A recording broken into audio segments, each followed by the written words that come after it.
Hello and welcome to Kicktalk Reboot, and it's our first edition of the new season, so we'll start with the Ada Cup results. Section 1, Winton 3, Beath 4, Cowinning 3, Dorrye 0, Largs 3, Kilbirnie 1. Section 2, Halford 3, Davil 2, Ardere 0, Oven Meadow 2, Oven Vicks 5, Salcoats Vicks 0. Section 3, Anbank 4, Wetlets 2, Craigmark 2, Mabel 1, Troon 1, Govan 2.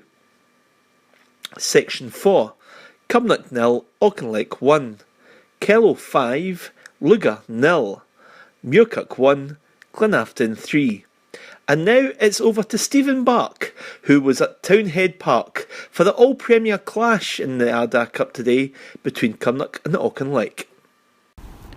Full time at Townhead Park, it's Cumnock 0, Auchinleck Talbot 1. Kyle Falls with the only goal of the game for the away side. Midway through the first half, it came completely against the run of play. Cumnock had dominated the opening 10-15 minutes. They had created some great chances, missed some glorious opportunities. Could have been 2-0 up by the time the ball fell to Falls on the edge of the Cumnock box, and he struck it brilliantly from one side to the other, beyond the goalkeeper and into the top corner to give Talbot an unlikely lead at the time. For the rest of the first half, it was all Cumnock, and with minutes to go, they should have had a penalty. Keir Sampson was racing through it. He's been chopped down by two of the Auchinleck Talbot defenders, and the referee has just waved play on. John McKeown, standing on the touchline, was completely bemused as his side went in 1-0 down and could have been given an amazing chance to get back into it.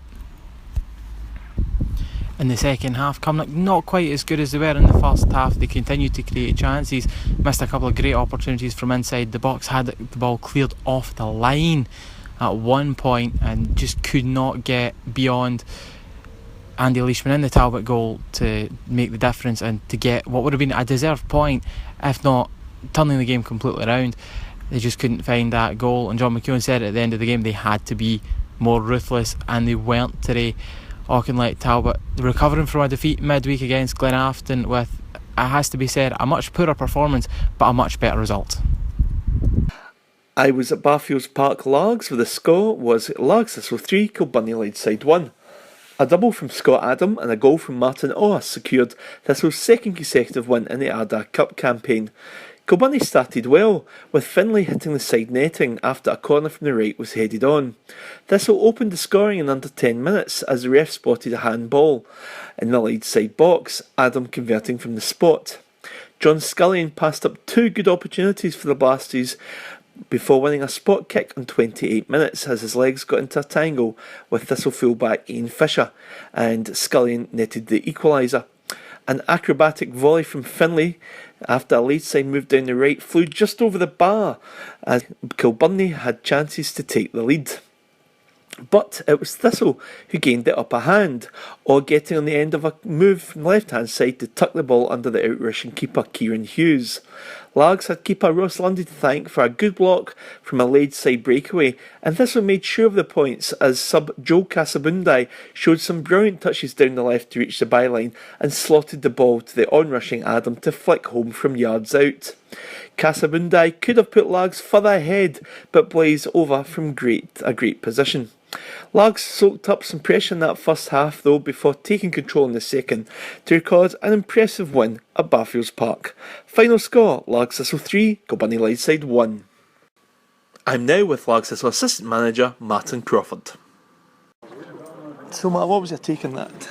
Well, happy with the performance. A little bit lax at times, but I thought we dug in and did well, you know, and we tried to keep playing our football. And it was good with the way the boys performed, really. Yeah. And we took our chances when they came. Yeah. So, you know, it's another win for us. We didn't play as well as we would like to have done. But again, you know, we didn't give up. They showed character, and that's all we can ask for at the moment. Yeah, and obviously Adam getting two goals there, the penalty, and it was a great finish. And Casabundai played a big part in it as well. Yeah, exactly. Yeah, absolutely. We always encourage them. I mean, some teams they stop you because they may have had someone watching what you do, and they know we want to play football. So you have to get around that. So sometimes you just have to bide your time, and it's not pretty. But then there's that side of the game that you have to deal with that too. And I thought we dealt with that reasonably well. And then we started to play our football, and then we carved out goals. So, we're pleased from that point of view. There's improvements that we need to make on certain areas, which we will be working on. Obviously, I don't want to say too much, but yeah, no, that's where we are at the moment. Yeah, and let's say they're getting the win against Winton as well. So there was, a lot of good goals as well, and they're playing a very attack-minded Laurie McMaster further forward this season. Well, as I said to you earlier, that myself and I think very similarly about football, and we know how to make the pitch big when we need to and make it small when we need to. And so we both agree on that style of football. And so, yeah, we looked at our players and said, look, what's their strengths? And Laurie was playing full-back and he had good strengths there, but he's got equally good strengths going forward and he can defend.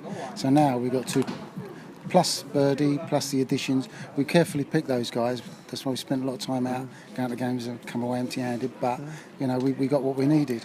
Yeah, and that's showing now. Yeah, and there was an injury at half-time. Oh, Jamie Campbell. Aye, Jamie. Yeah. Jamie puts in a shift. He doesn't always get his rewards at the end, but he works hard. So, and he's had a little niggling hamstring. So we just said, look, it's better safe than sorry. So we put Joel on because Joel said he felt great after the last game. Right. And we thought, well, we'll give him a little run out and we'll see how he goes. What's the latest with Ryan McKee as well?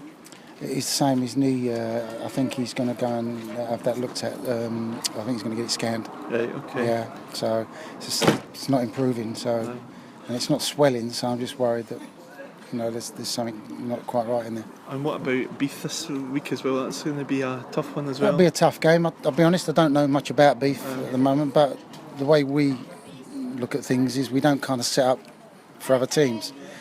Because of the type of football that we play and the energy that we put in and the type of staff that we got, we just let them worry about us. Yeah. We'd expect it will be the same kind of game. They'll bring to the table exactly what they're bringing, but they'll have a little bit more probably.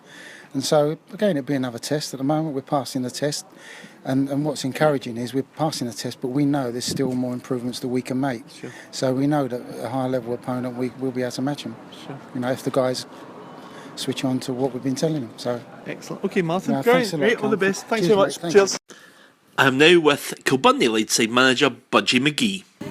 We've obviously had a big turnover in personnel, so we're still trying to kind of bed some of the players in. We're still trying to kind of improve the squad, week to week. So that'll continue to take time. We've showed some decent play going forward, but defensively is our Achilles heel at the moment. We're losing, and that's not just the defence; it's defending right through the team.